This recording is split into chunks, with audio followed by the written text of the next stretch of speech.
जी part 2 start हो गया। इन बच्चों ने 5-6 मिनट ले लिए हैं। ऑनलाइन वालों आपने 3 मिनट में कर लिया होगा।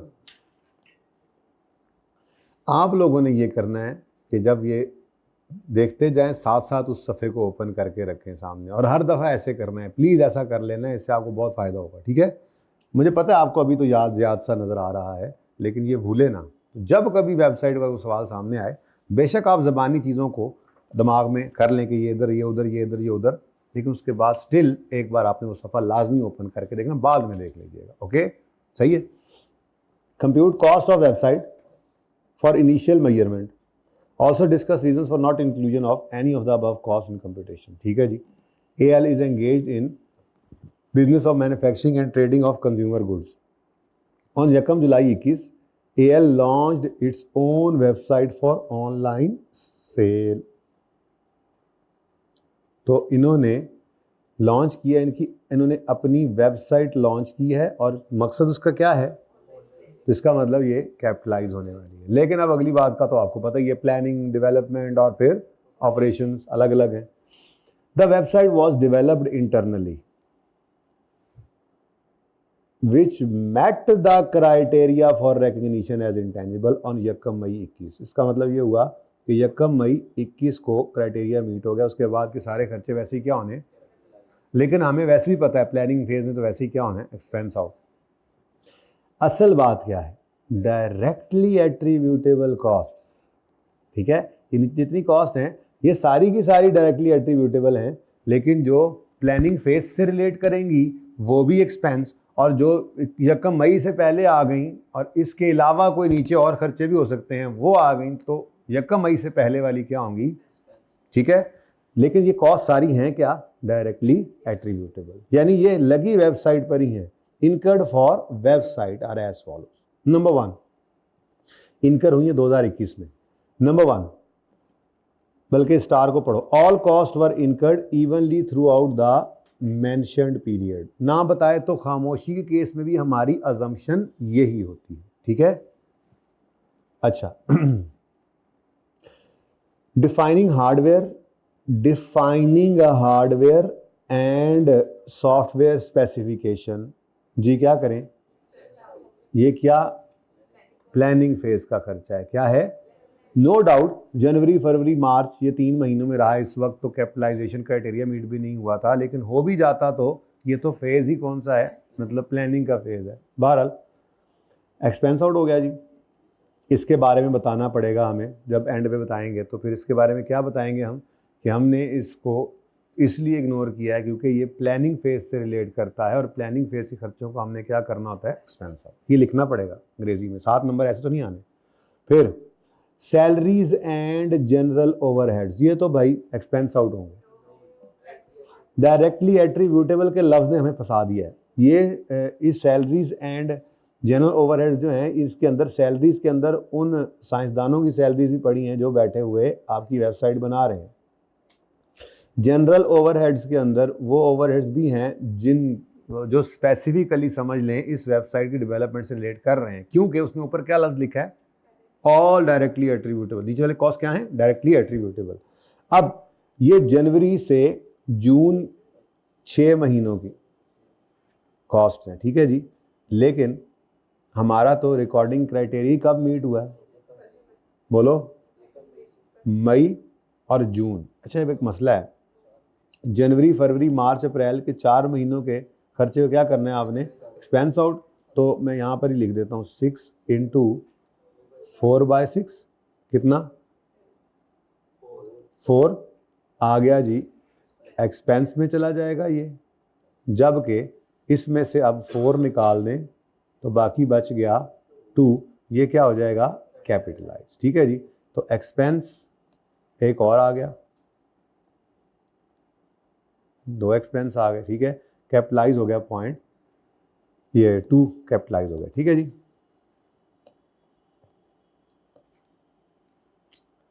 अच्छा जी। उसके बाद डेवलपमेंट शुरू हो गई है जी, कंटेंट डेवलपमेंट हो रही है, और कंटेंट डेवलपमेंट मई जून 2 महीने चली। सारे का सारे क्या होना है? कैपिटलाइज। ठीक है जी, ये तो सारा कैपिटलाइज हो गया। तो कैपिटलाइज वाले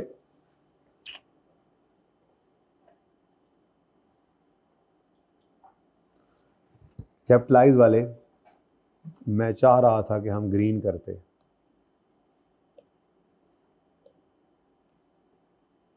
तो ये 2 और ये 7, ठीक है।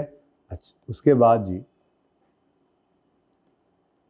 इधर लिख देता हूं मैं, ये कैपिटलाइज हो रहा है, और ऐसे ही ये 7 पूरे का पूरा क्या हो गया, कैपिटलाइज, ठीक है जी।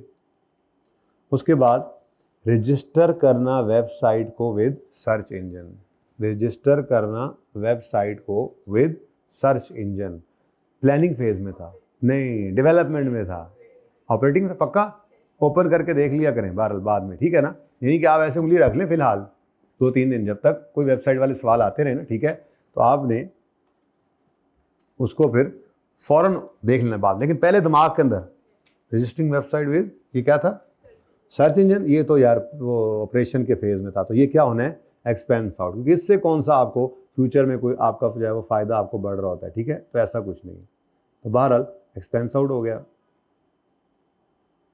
ये 7 कैपिटलाइज होता रहा, 2 भी कैपिटलाइज हो गया, 7 भी कैपिटलाइज हो गया, और ये आपका एक्सपेंस आउट हो गया।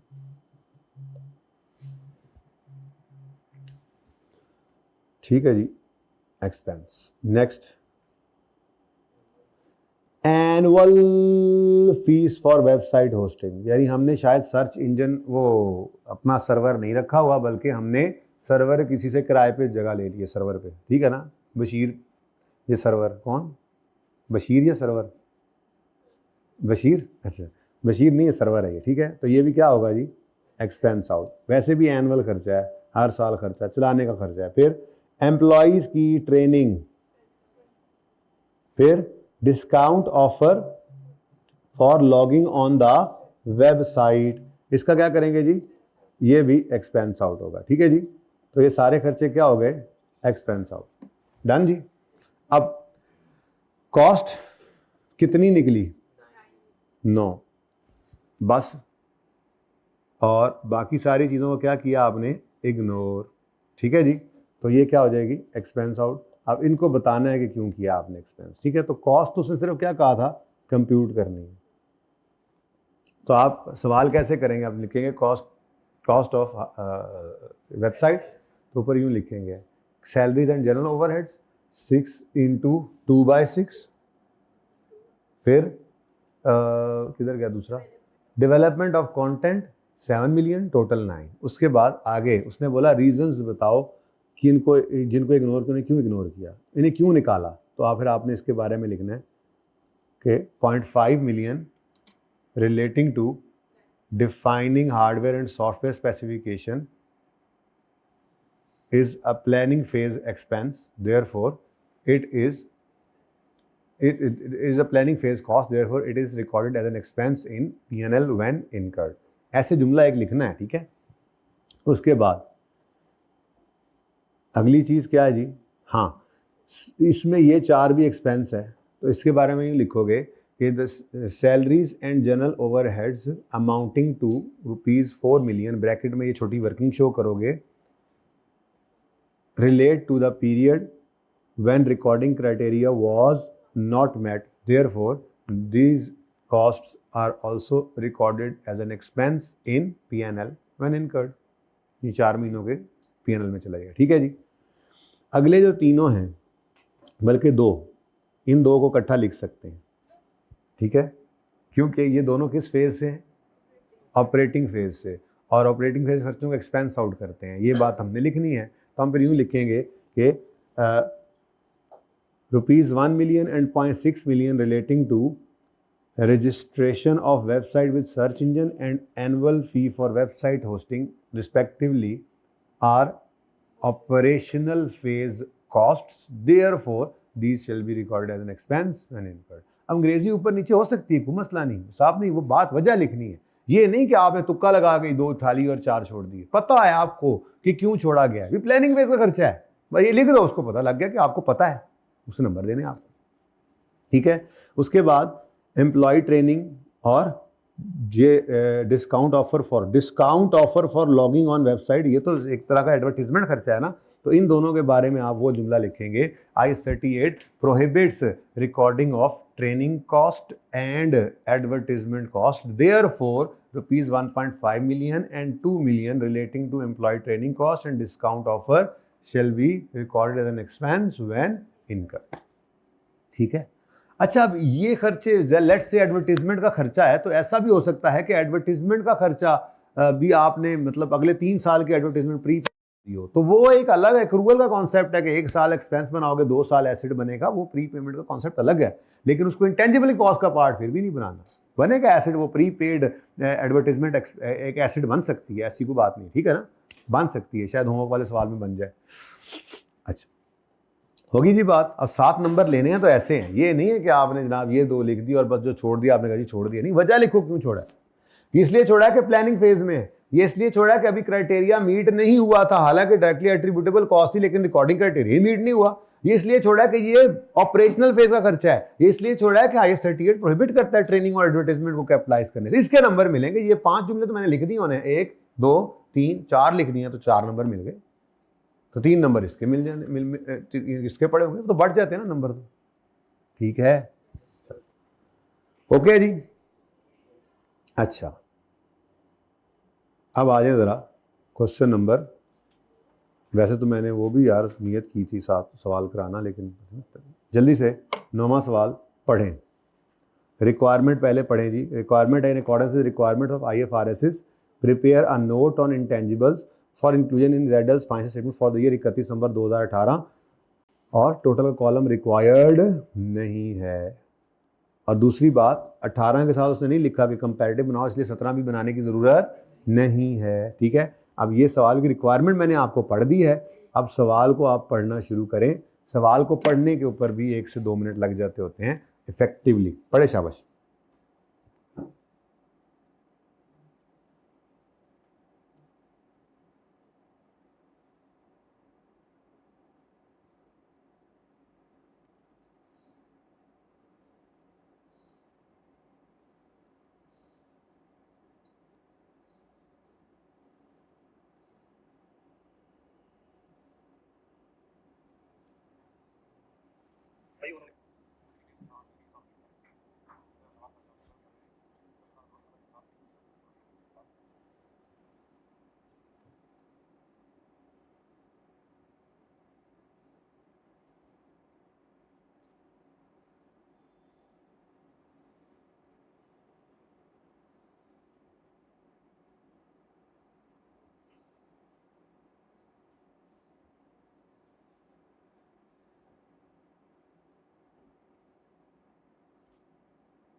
डन, जल्दी जल्दी जल्दी जल्दी। ये तो ऐसे 1 मिनट पढ़ लेंगे, वेबसाइट आ गई।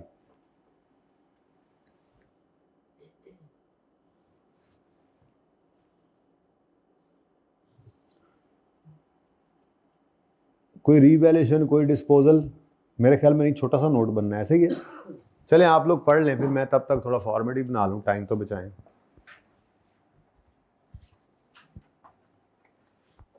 नाम मुझे बस बता दीजिएगा बिजनेस का और ईयर एंड बता दीजिएगा, क्वेश्चन नंबर ही बता दीजिएगा भाई, वही रखें, बच्चे पढ़ रहे हैं।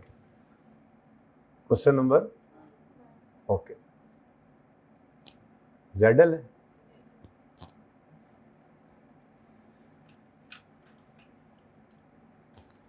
ईयर एंड बता दीजिए।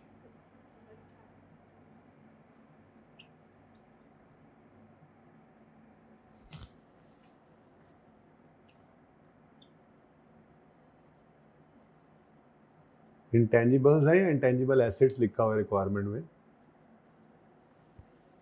ठीक है, ठीक है।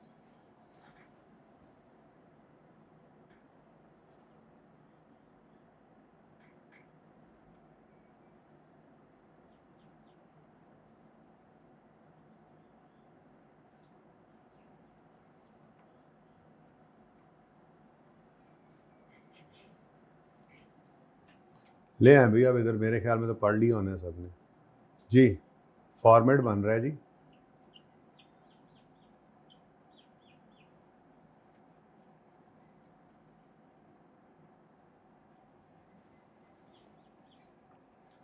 ओपनिंग बैलेंस, फिर एडिशंस।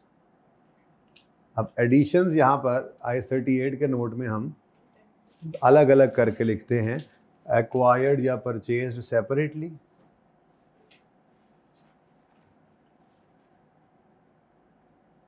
और इंटरनली जनरेटेड।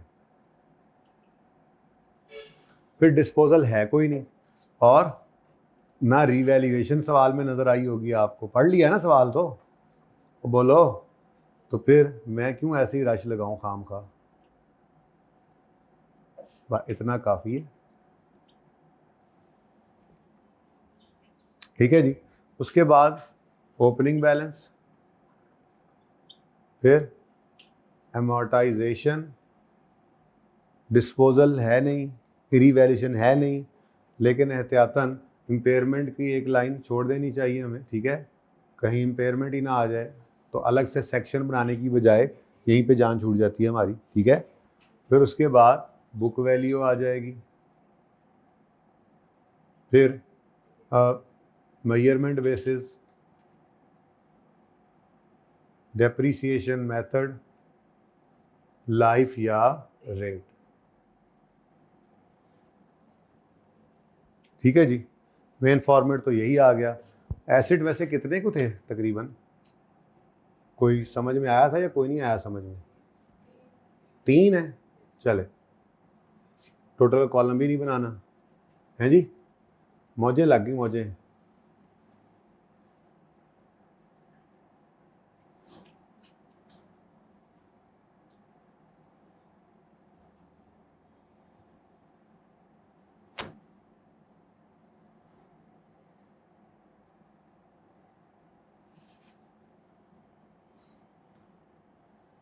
ले गर्मा गर्म नोट तैयार है, पढ़ते जाते हैं, लिखते जाते हैं, करते जाते हैं। 31 नवंबर 2018 का नोट बनाना है। ZL, a broadcasting company, uses revaluation model, uses ओए लेकिन मैंने तो देखा था, हाँ पॉसिबल ही कहीं नहीं निकला है ना।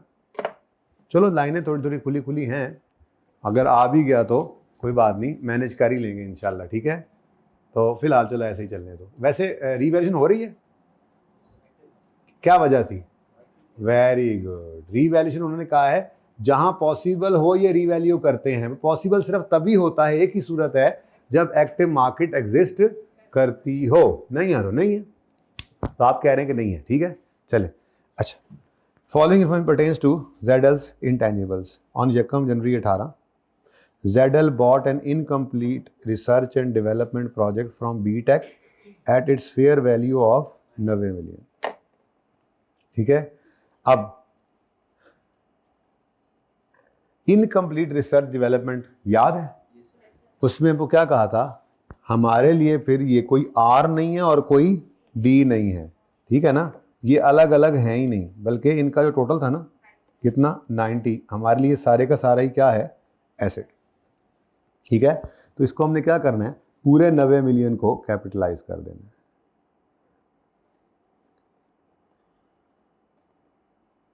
ठीक है जी।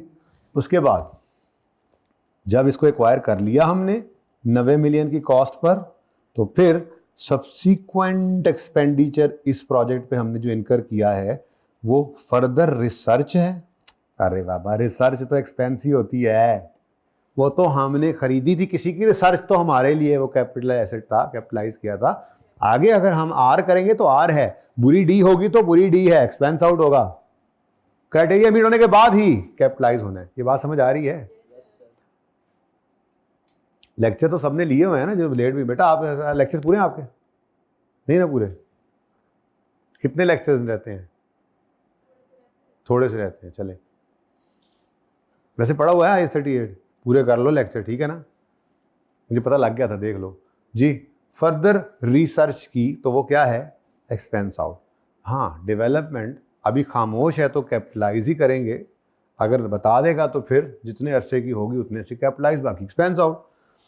कहता है 1 जनवरी को हमने इसको खरीदा है, और उसके बाद सब्सिक्वेंट एक्सपेंडिचर हमने इनकर किए हैं, ठीक है जी। तो recording criteria for capitalization of development was met on 1 March. अब इसका मतलब जनवरी और फरवरी 2 महीने इस 48 के अंदर खर्चा जो हुआ है वो भी एक्सपेंस आउट ही होना है, ठीक है। लेकिन ये टोटल कितने अरसे का खर्चा है अभी तक ये पता नहीं लगा। आगे चलते हैं। All cost are incurred evenly from 1 January 18 till project completion of, okay. तो 31 अगस्त 18 तक, 1 जनवरी से 31 अगस्त तक का खर्चा है, तो ये 8 माह का खर्चा है। तो 8 माह में से यूं ही कर देते हैं डायरेक्ट, ठीक है।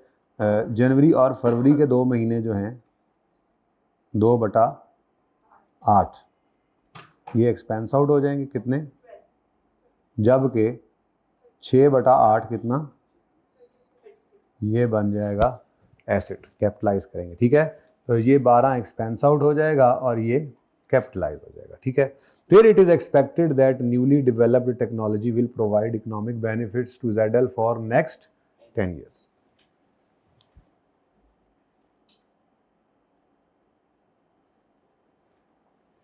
चलें जी। अब मेरे ख्याल में इसी प्रोजेक्ट को पहले पकड़ लेते हैं जी, ठीक है। और वर्किंग एंट्रियाँ को नहीं कर रहा मैं तफसील से, वो आती हैं आपको। अब डायरेक्ट पर्चे वाला सवाल कर रहे हैं ना, पर्चे में सवाल कैसे टैकल करेंगे, टाइम थोड़ा ही होता है इतना। अब पता लग रहा है जो सामने सामने फिगर्स लिखते चले जाएं। तो सबसे पहले प्रोजेक्ट है, प्रोडक्ट है, क्या है? प्रोजेक्ट। अब ये प्रोजेक्ट जो है ये हमने इसी साल में चूंकि खरीदा है तो ओपनिंग बैलेंस निल है। फिर हमने इस प्रोजेक्ट में से खरीदा कितना है? 90, ठीक हो गया। ये परचेज किया सर, देखो फायदा भी नजर आ गया फौरन ही आपको, ठीक है। उसके बाद इंटरनली जनरेटेड में ये चला गया, तो फिर अगले 10 को क्या करना है? Expense out. अब चूंकि मेरे सवाल रिक्वायरमेंट पीपी का इंटेंजिबल का नोट बनाना है, इसलिए बस ठीक है इसको छोड़ दें। एक्सट्रैक्ट्स बनाने तो PNL में एक्सपेंस लिखते, या वो कहता कि डिस्कस करो तब भी बताते एक्सपेंस में गया, या वो कहता रीजन इग्नोर करने के लिखो तो लिख देते, अभी तो काम चलेगा हमारा, ठीक है। 10 को छोड़ दिया, बोलो। और 48 में से भी मुझे क्या चीज चाहिए? 6/12। तो यहाँ पे आके 6/8 सॉरी, तो यहाँ पे आके चलो यहीं पे वर्किंग्स कर रहा हूँ। वर्किंग्स में वर्किंग नंबर 1 48 इंटू 6/8 30, ये 36 यहाँ पे आ जाएगा, ठीक है जी। और यहाँ पे हमने लिख देना है वर्किंग नंबर 1,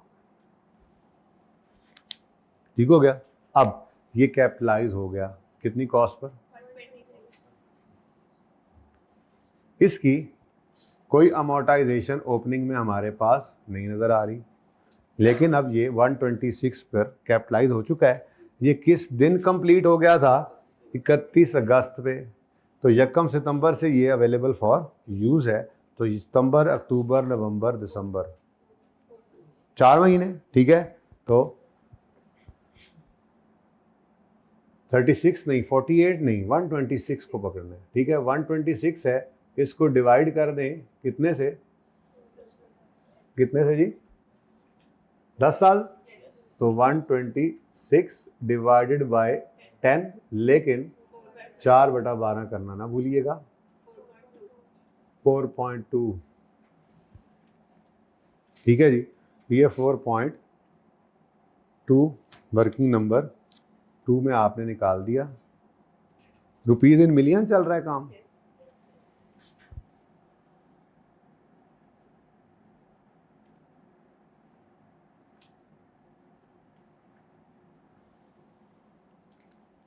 ठीक है जी, तो 4.2 ही क्लोजिंग आ गया, तो 126 में से 4.2 माइनस कर दें, 121.8 जी। कॉस्ट मॉडल है, फिर स्ट्रेट लाइन मेथड यूज किया और 10 साल लाइफ यूज किया।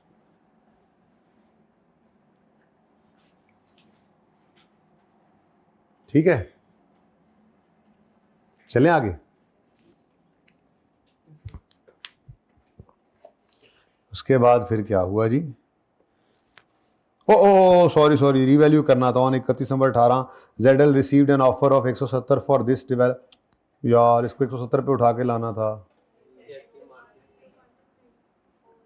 ये रेजल वैल्यू भी नहीं कह सकते, ठीक है। रेजल वैल्यू में तो ये एप्लीकेबल हो जाता ना, क्योंकि रेजल वैल्यू में तो एक्टिव मार्केट हो या थर्ड पार्टी की ऑफर हो। अब ये थर्ड पार्टी से ऑफर तो आ गई है, लेकिन ये ऑफर इसकी लाइफ के एंड की नहीं है, पहले साल के एंड की है, ये रेजल वैल्यू नहीं है, ठीक है। पहली बात तो ये साइड पे होगी। अब उसने कहा था जहां मुमकिन हो रीवैल्यू कर लेना, लेकिन रीवैल्यूएशन के लिए जरूरी शर्त क्या है, ये एक्टिव मार्केट नहीं है, ये ऐसी किसी थर्ड पार्टी ने हमें ऑफर कर दी है, तो रीवैल्यूएशन यहाँ पॉसिबल, वो कह रहा था रीवैल्यू करते हैं जहां पॉसिबल, यहाँ पॉसिबल नहीं है। यहाँ पॉसिबल क्यों नहीं है, क्योंकि एक्टिव मार्केट यहाँ पर अवेलेबल नहीं है। गॉट इट, तो इसको इग्नोर कर दिया। आगे बढ़े, नंबर 2 अभी पढ़ा है। On 31 December 2018 ZL launched its new website for online streaming of TV shows, movies and web series. The website's content is also used to advertise product of ZL's products, ठीक है। यानी ये जो कंटेंट है ये ना सिर्फ मतलब बिकता है पैसों का, ये TV shows, movies, web series को ये पैसे लेकर बेचते हैं, ना सिर्फ ये काम कर रहे हैं यानी ऑनलाइन सेल भी कर रहे हैं, बल्कि साथ ही साथ अपने प्रोडक्ट की एडवर्टीजमेंट भी कर रहे हैं। The website was developed internally and met the criteria for recording as intangible. फिर वही बात directly attributable cost incurred for website are as follows, ठीक है। पढ़ लिया था पहले या दोबारा टाइम लूं? अब undertaking feasibility studies expense, ठीक है जी। उसके बाद ये क्यों expense, planning phase, evaluating alternative products. देखो कितना आसान हो जाता है काम अगर किया हुआ हो। ऐसे ही 32 पढ़े बगैर चले जाए बच्चा तो फिर नुकसान ही नुकसान हो गया, पता नहीं ये क्या है। पढ़ के चले जाए तो इससे आसान कुछ नहीं है, ठीक है जी।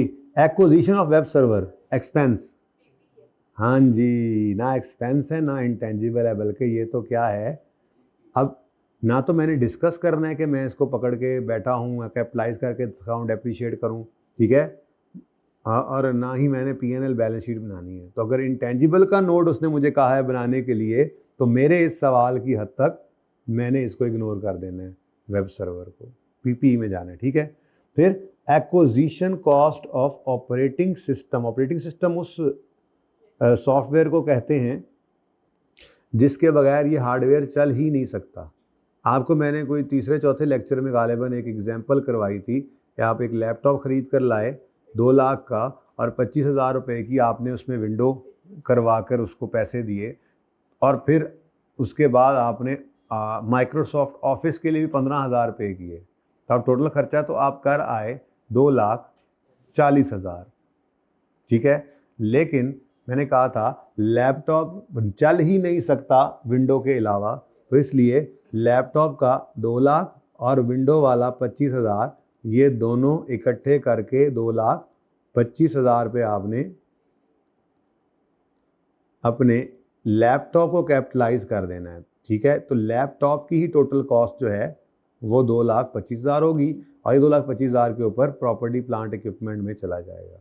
लेकिन जो आपने इसके बाद इसी लैपटॉप के ऊपर एक सॉफ्टवेयर किया MS ऑफिस और उसके ऊपर आपके लग गए 15,000, तो ये 15,000 आपने PP में नहीं डालने, बल्कि ये क्या है, ये आपका एक सॉफ्टवेयर ही है, ये आपका इंटेंजिबल में नज़र आएगा। अब ये जो आपको 7 नज़र आ रहा है, क्लासें ना पढ़ेंगे तो फिर ऐसे ही होगा, पिछली बातें तो रिवाइज तो हो ही रही है ना। अब चाहे FAR पढ़ा भी हुआ है तो भाई भूल गया होगा, अब तक तो भूल गया, वैसे बहुत जल्दी आ गए ना इसलिए भूला जी। तो 7 रुपये क्या हैं, एक ऐसा ऑपरेटिंग सिस्टम कहते हैं, ऐसे ऑपरेटिंग सॉफ्टवेयर को जिसके बगैर हार्डवेयर चल ही नहीं सकता, तो ये इसका इंटेग्रल पार्ट है। तो इसका मतलब ये भी क्या है, यानी आपने वेब सर्वर को जब अपनी किताबों में PPE में रिकॉर्ड करना होगा, जब करना होगा, यहाँ तो करना नहीं सवाल के अंदर, जहाँ करना होगा वहाँ पे इसको 16 + 7 23 के ऊपर कैपिटलाइज करेंगे, ओके। लेकिन अभी मेरे सवाल की हद तक इसका कोई मसला मुझे था नहीं। एग्जाम्पल याद आई है, मैंने करवाई थी, वो ओपन कर लेता हूँ वरना याद है। चल, उसके बाद रजिस्ट्रेशन ऑफ डोमेन नेम, हाँ जी कैपिटलाइज होगा जी, शुक्र है कुछ तो आया। फिर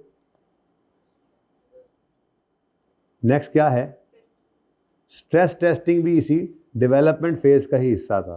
फिर डिजाइनिंग द अपीयरेंस ऑफ, ये कंटेंट डेवलपमेंट फेज ही चल रहा है, ठीक है।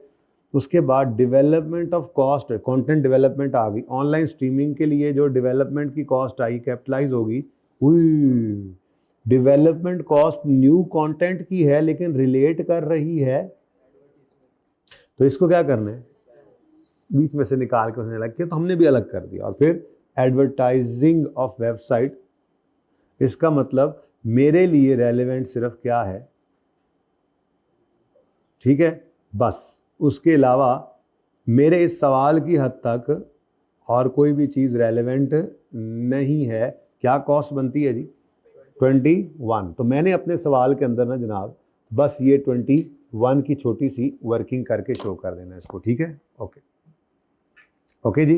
अब ये सारी कहानी के अंदर मुझे सिर्फ क्या मिला, वेबसाइट की एडिशन, ठीक है। तो दूसरा एसेट आ गया जी वेबसाइट।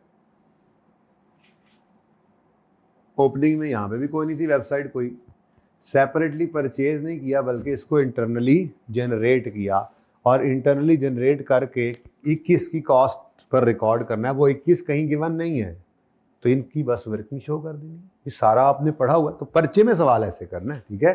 तो वर्किंग नंबर 3 मैंने ओपन की जी, बताइए अलग अलग। 2 + 3 + 5 + 11 = 21,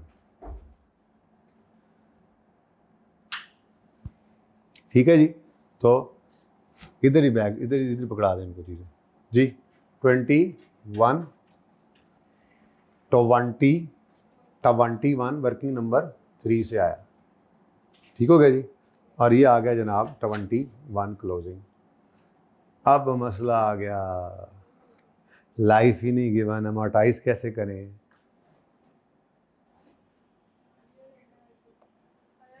जी हाँ, असल बात यही थी, लाइफ की ज़रूरत ही नहीं थी, क्योंकि यहाँ क्या लिख रहा है वो, on 31 December 18 ZL launched it's new website. तो फिर अमोर्टाइज होना भी नहीं, लाइफ गिवन भी होती तो, ठीक है। इसका मतलब कोई अमोर्टाइजेशन फॉर द ईयर भी नहीं हुई, साल के एंड पे ही आया है। तो ये 21 पर ही आपको नज़र आएगा एसेट, ठीक है जी। ये वेबसाइट की बुक वैल्यू, कॉस्ट मॉडल है यहाँ पर। एक में शक पड़ा था पिछले में बस, कि उसने वो धोखा देने के लिए क्या कह दिया था, ऑफर रिसीव हो गई है। लेकिन हम ऑफर के ऊपर रीवैल्यू नहीं करते, बल्कि एक्टिव मार्केट हो तो रीवैल्यू करते हैं, ठीक है जी। स्ट्रेट लाइन मेथड है और लाइफ गिवन नहीं है, तो स्ट्रेट लाइन भी नहीं है, बस सही है, इसकी ज़रूरत ही नहीं है। होता तो लिख लेते, अब नहीं पता तो बस ठीक है, इसको ऐसे डैश लगा, ठीक हो गया, सही है।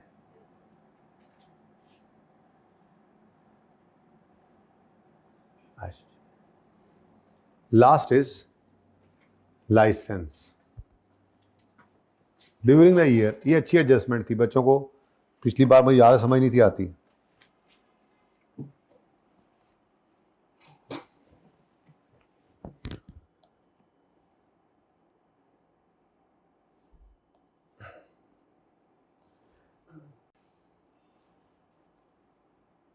कहता है जी 18 में कुछ हुआ है, क्या हुआ है? Licensing authority intimated that broadcasting license of one of ZL's channel will not be further, कोई एक जो है वो इनका लाइसेंस है जो 2018 में उन्होंने कहा है कि अब मज़ीद रिन्यू नहीं होगा। अब कब रिन्यू हुआ था आखिरी बार ये पता नहीं, अभी फ़िलहाल इस लाइन से लगा, ठीक है। ये लाइन बाद में होनी चाहिए थी, असल में पहली लाइन ये होनी चाहिए थी। अब वो इसके बारे में बता रहा है कि ZL had obtained this license for indefinite period. Try करें, 1 मिनट है आपके पास। मुश्किल लगी मुझे एडजस्टमेंट, लास्ट टाइम याद है बच्चों को, इसलिए मैं चाह रहा हूँ आप पहले ट्राई करें। पढ़ें पढ़ें पढ़ें।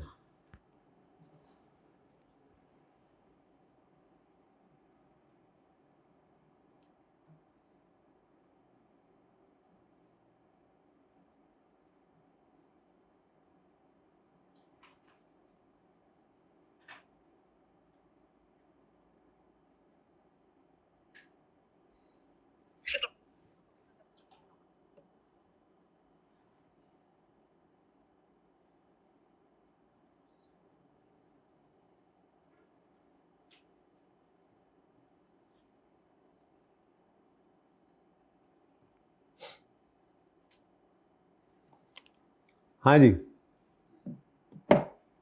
कर लिया होना चाहिए था अभी तक, छोटी सी एडजस्टमेंट है। मैंने कहानियाँ सुनानी है, आपने थोड़ी सुना खुद को, मतलब आपको कहानियाँ सुनानी होती हैं ना। चलो मैं प्लानिंग कर लेता हूँ फिर।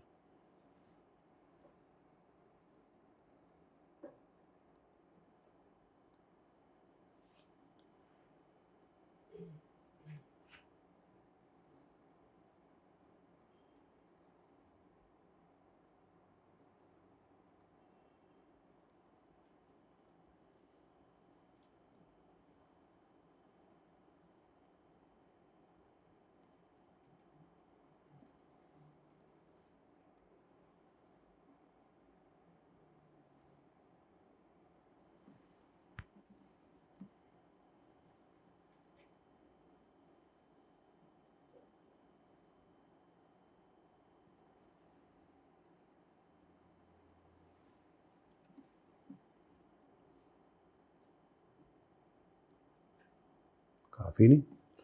अच्छा जी, ZL had obtained this license for indefinite period on 1 January 2012 by paying 150 million.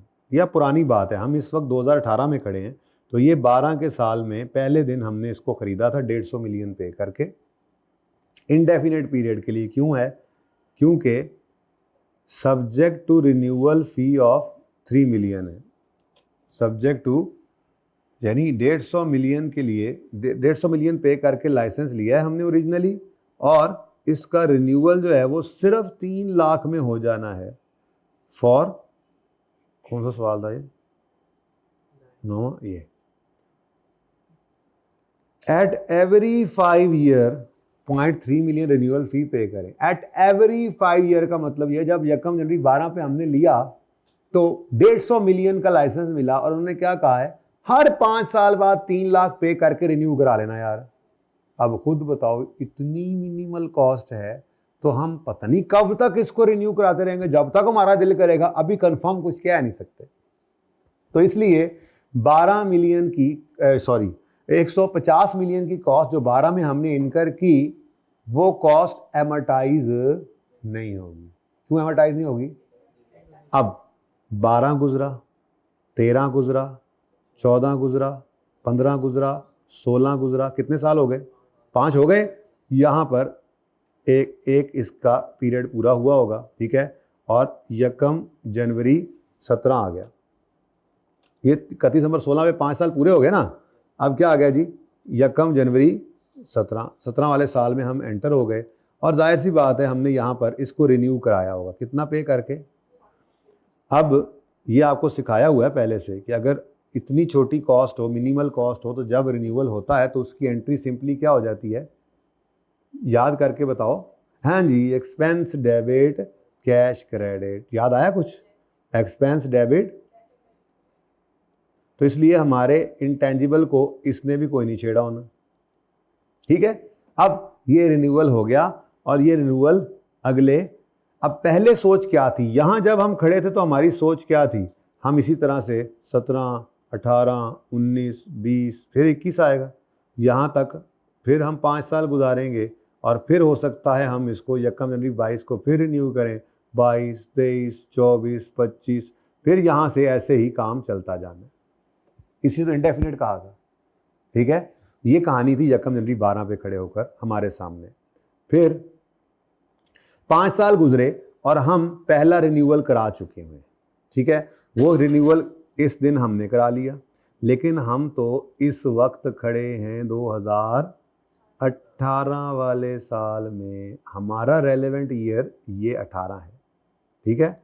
अब यहाँ पे हम खड़े हैं तो यहाँ खड़े होकर मुझे बताओ कि क्या बुरी खबर मिली है जी आपको कि अब ऑनवर्ड्स फर्दर रिन्यू नहीं होगा, ये जो पिछला रिन्यूअल हो गया सो हो गया, अब कोई अगला रिन्यूअल नहीं होगा, ठीक है जी। तो फिर क्या करें जी, अब इसका मतलब इसकी लाइफ डेफिनेट हो गई है बच्चों, समझिए बात को। अब क्या पता लगा जी, मजीद रिन्यू नहीं होना, जो आखिरी रिन्यूअल हुआ था वो कब तक का है, 1 जनवरी 17 से 1 जनवरी 17 से 31 दिसंबर 21 तक के 5 साल का, ऐसे ही है। लेकिन उसमें से अब 1 साल तो गुजर चुका है, हम खड़े हैं इस वक्त 2018 में, तो 2018 में जब भी पता लगा एस्टीमेट चेंज जैसा ही हो गया ना।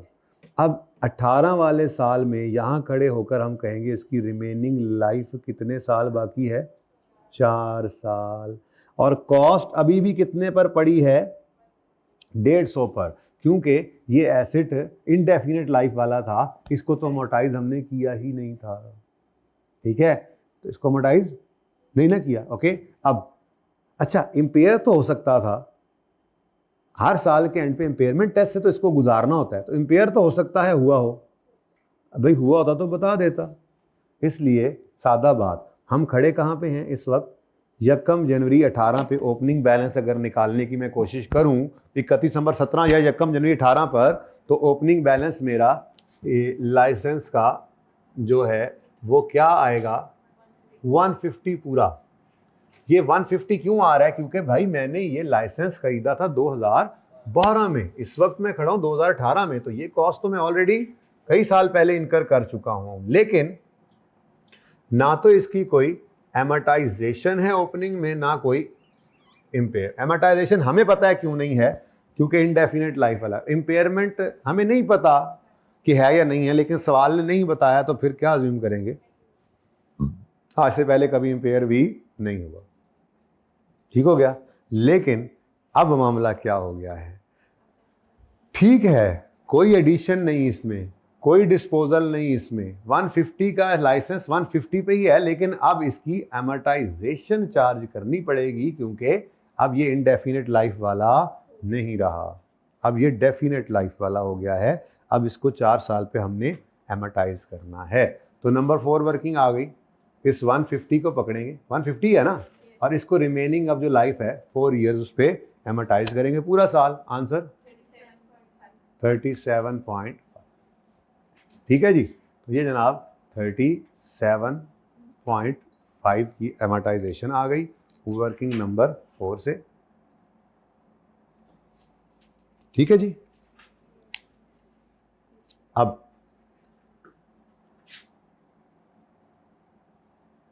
अच्छा देखें, IS 38 पढ़ के आने वालों को सिर्फ ये फ़ायदा हुआ है कि ज़रा आसानी से समझ आ रहा है, वरना जितना हमने FAR में पढ़ा था उतना ही हम यहाँ पे भी पढ़ रहे हैं, एक लफ्ज़ भी कम नहीं पढ़ेंगे इंशाल्लाह।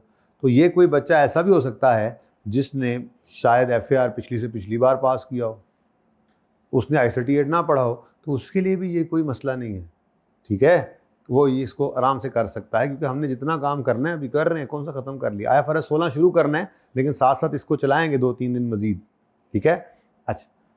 अच्छा जी, अब ये बुक वैल्यू तो इसकी आती नज़र आ रही थी 112.5 है, लेकिन उसने एक छोटी सी लाइन आगे बता दी कि डेफिनेट पीरियड तो हो गया ना, इसलिए एमोटाइज कर लिया। अब 31 नंबर 18 पे 150 माइनस कितना आपने लिखा है 37.5 है ना, तो 112.5 112.5 इसकी बुक वैल्यू आ रही है।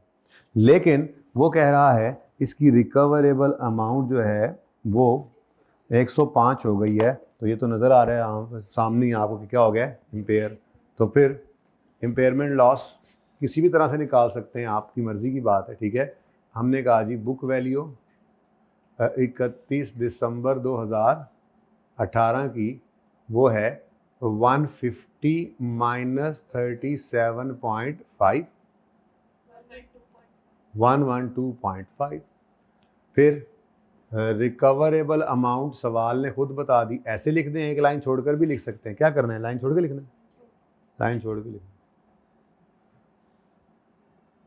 यहीं पे फिर करें ना। ये कितना आ गया जी 150 माइनस, अब ये 31 दिसंबर 2018 की बुक वैल्यू आ गई, और एक लाइन छोड़ के आप कह रहे हैं रिकवरेबल अमाउंट लिखे। सवाल ने खुद ही बता दिया वो 105 है, यानी कि हायर ऑफ लेते हैं ना, fair value less cost sell और वैल्यू इन यूज, तो वो नहीं करना पड़ा उसने, बल्कि खुद ही उसने निकाल कर दे दिया, आसानी हो गई।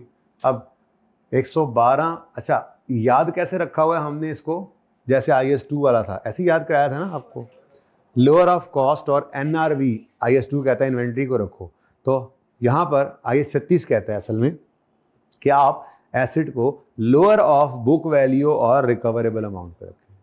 अब अगर तो बुक वैल्यू लोअर है तो जहाँ पे है वहीं पे रहने दो, कुछ भी करने की ज़रूरत नहीं है। लेकिन अगर रिकवरेबल अमाउंट लोअर हो गई तो आपका एसिड तो आपकी किताबों में बुक वैल्यू पे पड़ा है, तो फिर बुक वैल्यू पे उसको लाना है। ऑनलाइन वालों जाग रहे हो, मैंने कहा पूछ लो, बुक वैल्यू पे उठाकर लाना है तो फिर राइट डाउन करना पड़ेगा, इंपेयरमेंट लॉस आएगा कितना,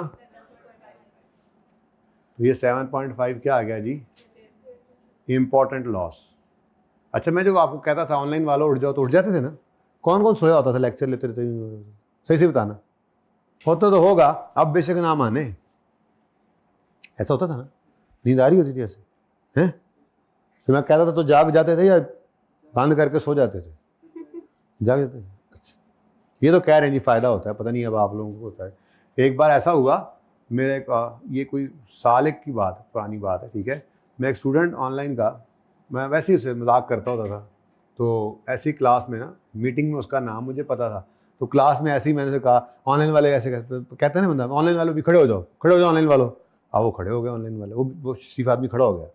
पूरा लेक्चर पे मुझे याद नहीं रहा कि उसको बिठाना है, ज़ाहिर नज़र जो नहीं आ रहा था। तो वो अगली मीटिंग में मिला, आया जूम मीटिंग में, तो आके कहने लगा सर वो आपने उस दिन खड़ा किया था ना, तो मैं वो सारा लेक्चर खड़े रहूँगा। कोई यार किड्डे ताबेदार बच्चे गए दुनिया से, तभी तो अभी तक दुनिया का निज़ाम कायम है जी।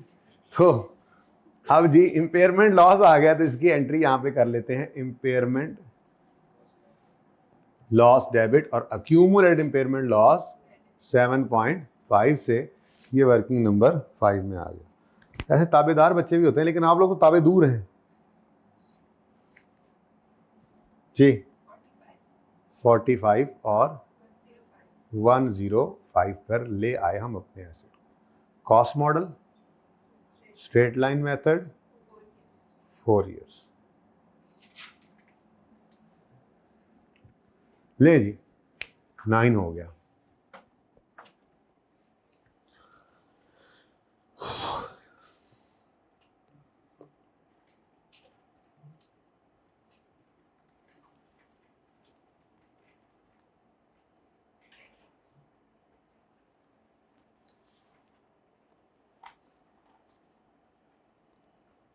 काम तो फड़का दिए काफ़ी हमने हैं।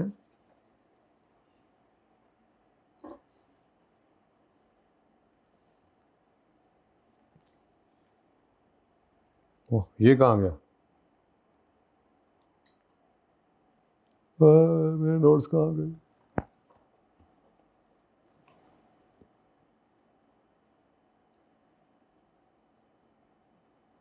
जो सवाल मैंने करवाना है ना वही गायब हो गया सवाल।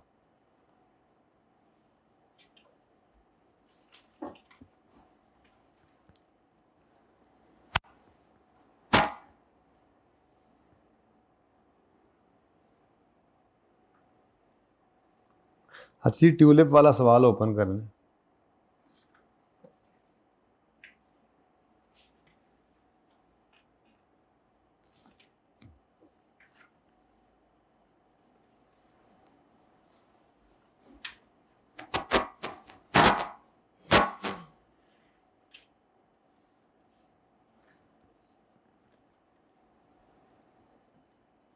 वो ही नहीं है, वो नहीं आया मोहम्मद बख्शा। अच्छा एक बात बताऊं, ये वो सवाल है जो लास्ट सेशन में आपको नहीं करवाया गया, शायद एक पार्ट करवा भी दिया हो तो।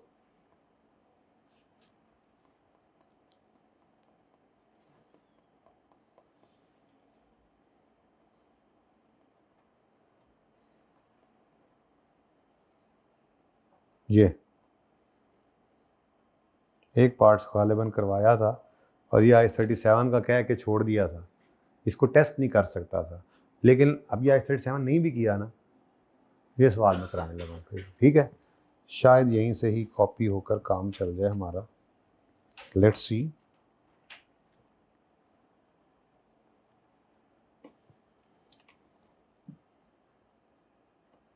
सुभान अल्लाह,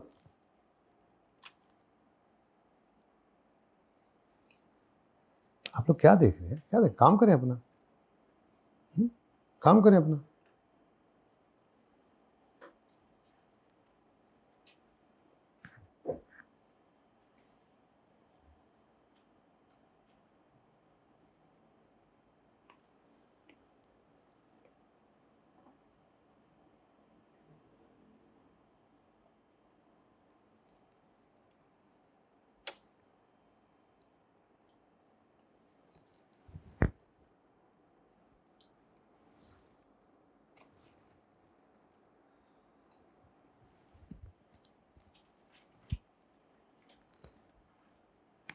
पेज नंबर आगे पीछे हो गया लेकिन तरतीब वही है, थोड़ा सवाल भी शायद आगे पीछे हो गया हो, मुझे देख के बताइएगा। ठीक है जी।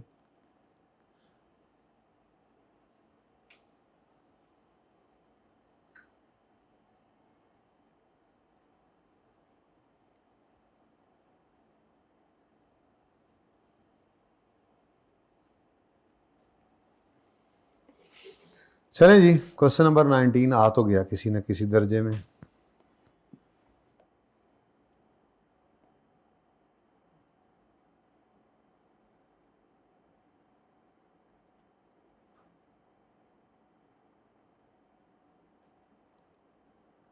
इंपॉर्टेंट सवाल है, इस तरह के सवाल आप एक्सपेक्ट कर सकते हैं।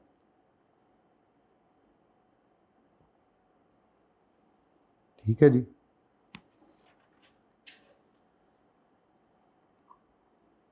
इससे ऊपर वाला सवाल मैंने होमवर्क में दिया, लिखा रहे उस पर जो लिखा हुआ है, कल काम हो जाएगा। ओ जाने दो,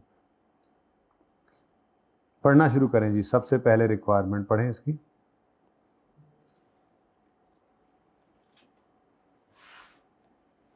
डिटरमिन कीजिए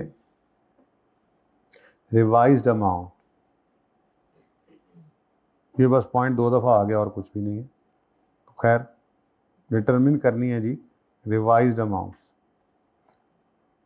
asset given, total liabilities given, ठीक है जी, net profit for the year given, और रिवाइज्ड अमाउंट्स कह रहे हैं जी निकाल के दे दें। अच्छा जी, तो यार क्यों ना आपसे ट्राई करवाया जाए ये भी, है ना। कितनी देर की रिकॉर्डिंग होगी भैया? 1 घंटा? हाँ तो ठीक है ना, 1.25 घंटे हो गए हैं अभी। मैंने अपना वो हक महफूज रखा हुआ है ना अभी तक, 2.5 घंटे वाली क्लास वाला। 2.5 घंटे की क्लास अगर मैं करूँगा तो मैं आपको जब भी करूँगा, अभी तो लेट शुरू कर रहा हूँ ना, तो जब भी करूँगा तो बीच में 10-1 मिनट की आपको ब्रेक दूंगा, वरना 10 से 12 मिनट ऐसे थोड़ा फ्रेश होने के लिए, वरना नहीं पढ़ा जाता 2.5 घंटे, यानी कि पढ़ाना मैंने 2.25 घंटे ही है इंशाअल्लाह। ओके। अच्छा सुने, रिवाइज अमाउंट्स निकालनी है। ये वाला पॉइंट तो आपने ऑलरेडी अल्हम्दुलिल्लाह किया भी हुआ होगा। ये सवाल मैं कल आपको कराऊंगा, ठीक है ना। अब मैं छुट्टी देने लगा। Draft financial statements of Tulip for the year 31 December 17 show the following amounts. Total assets given है, टोटल लायबिलिटीज और net profit. While reviewing draft following matters have been noted. TL ने कमेंस की डेवलपमेंट 1 जनवरी 17 पर, और directly attributable cost जितनी भी थी उनको पकड़ के क्या कर दिया उसने, तो गलती होगी ना।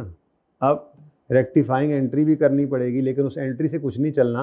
काम आपका रेक्टिफाइंग एंट्री नहीं बल्कि इन फिगर्स को सही करना होगा। आगे ये एडजस्टमेंट वही है, कई बार आप इसको देख चुके हैं, बस रिक्वायरमेंट का रुख बदल गया। फिर आता है पॉइंट नंबर 2। ये हैवी पॉइंट है, यहाँ से हटा देते हैं इसको, वहीं से पढ़ लेते हैं, ठीक है जी। आपकी किताब में ज़रा हाथ सफ़ा सीधे मैं ढूंढूंगा, सफ़ा गया कहाँ एकदम।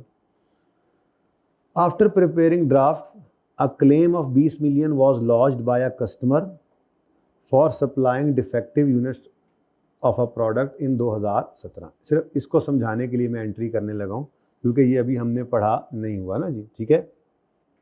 तो फिर जाहिर सी बात है अभी आपको इसके बारे में तो बताना ही पड़ेगा। तो 20 मिलियन का क्लेम लॉज किया है कस्टमर ने, और लॉयर साहब हमारे कह रहे हैं कि क्लेम सक्सीड हो जाएगा, इसका चांस क्या है 80%। तो ये IAS 37 का पहला लेक्चर होगा इंशाल्लाह, जिसमें हम ये रूल पढ़ेंगे कि प्रेजेंट ऑब्लिगेशन हो due to past event, outflow probable हो मोर देन 50% और रिलायबल एस्टीमेट मौजूद हो, तो आप प्रूडेंस कॉन्सेप्ट की बात मानते हुए एक्सपेंस आज ही बुक कर लें, प्रोविजन बुक करें, ठीक है। तो अब ये सारी कहानी इंशाल्लाह IAS 37 में हमने करनी है डिस्कस। ये इसलिए बोल दिया FAR में, इसलिए नहीं बोला था कि वहाँ पे इस तरफ जा नहीं सकता था, लेकिन अभी तो पढ़ना ही आगे, तो थोड़ी सी बात एडवांस करने में हर्ज नहीं है। ये प्रूडेंस कॉन्सेप्ट की बात मानते हुए आज ही आपने एक्सपेंस डेबिट करके प्रोविजन क्रेडिट करनी है, कितने से 20, ठीक है।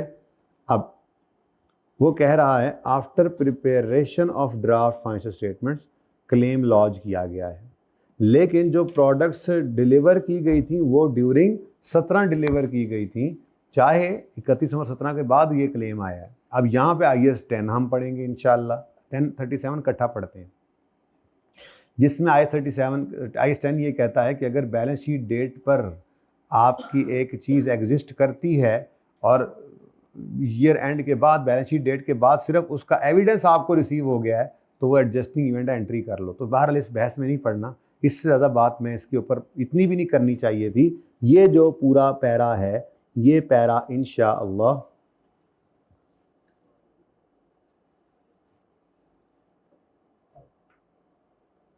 ठीक है, ये जो पैरा है, ये पैरा IAS 37 में जाके आपको समझ आएगा। बहरहाल इसका जो लुबे लुबाब बता दिया आपको, इसका जो एंड रिजल्ट है वो आपको मैंने यहाँ पे जनरल एंट्री की शक्ल में लिख कर दे दिया, ठीक है जी। इस सारी कहानी से निकलना आपके लिए फ़िलहाल इतना काफ़ी है। एक्सपेंस को आपने बढ़ाना है, P&L के ऊपर हिट पड़ेगी प्रॉफिट पे, और प्रोविजन मतलब लायबिलिटी भी बढ़ जाएगी, तो लायबिलिटी पे भी हिट होनी है इसकी। यहाँ तक को मसला। अब जो अगली बात है ना जी, वो अभी मैंने आपको नहीं पढ़ाई है, लेकिन आप इंट्रो में शायद पढ़ के आए हो, पढ़ते हैं ज़रा। At year end 800 units of this product were included in TIA's inventory at cost of 1.5 lakh per unit. अब अगर डिफेक्टिव यूनिट 17 के अंदर आपने भेजे हैं, तो उसी जैसे अभी आपके पास ईयर एंड पे मजीद पड़े भी हैं, तो अगर वो डिफेक्टिव थे तो ये कोई, इनको कोई सुरखाब के पर लगे होंगे, ये भी डिफेक्टिव ही होंगे, ठीक है। All units have same defect, ना बताता तो अज्यूम करते, बता दिया, अच्छी बात है। नॉर्मल सेलिंग प्राइस, अब ये किस तरफ लेके जा रहा है आप, बोल दो, गलत बोल दो। स्टॉक में चीज़ें पड़ी हैं, डिफेक्टिव हैं,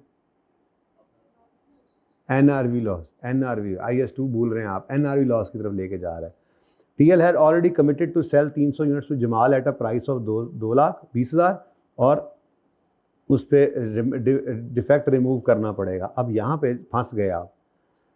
जो 800 यूनिट्स पड़े हैं उनमें से 300 का तो ऑलरेडी जमाल के साथ हम क्या कर चुके हैं, कॉन्ट्रैक्ट, तो उसको तो सही करके ही बेचना पड़ेगा। जो बकाया हैं उनको रिमूव डिफेक्ट किए बगैर भी बेच सकते हैं और डिफेक्ट रिमूव करके भी बेच सकते हैं। नॉर्मल सेलिंग प्राइस कितनी है, 2 लाख, ठीक है। अब ये NRV की कैलकुलेशन है, इंट्रो की क्लास है। मैंने तो ये सवाल कल कराना ही है इंशाल्लाह, लेकिन अब आपके ऊपर तो ये आन पड़ा ना। अब इसमें डिस्कशन नहीं करनी, जनरल एंट्रीज नहीं करनी, इसमें क्या करना है, रेक्टिफाइंग एंट्री करनी है और उसका इम्पैक्ट डालना है इन एसिड्स। तो ना भी एंट्री करें, डायरेक्ट डालने, आपकी मर्जी है, मैं तो जनरल एंट्रीज करके आपको करवाऊंगा इंशाल्लाह। ठीक है, ओके, सही है। तो ये आपका तीसरा होमवर्क आज बन गया। होमवर्क थोड़ा ज़्यादा हो गया थोड़ा सा, लेकिन ये इंशाल्लाह 1 घंटे सवा घंटे में आपने करना है इसको मैनेज। ओके, ठीक है जी, अल्लाह हाफ़िज़।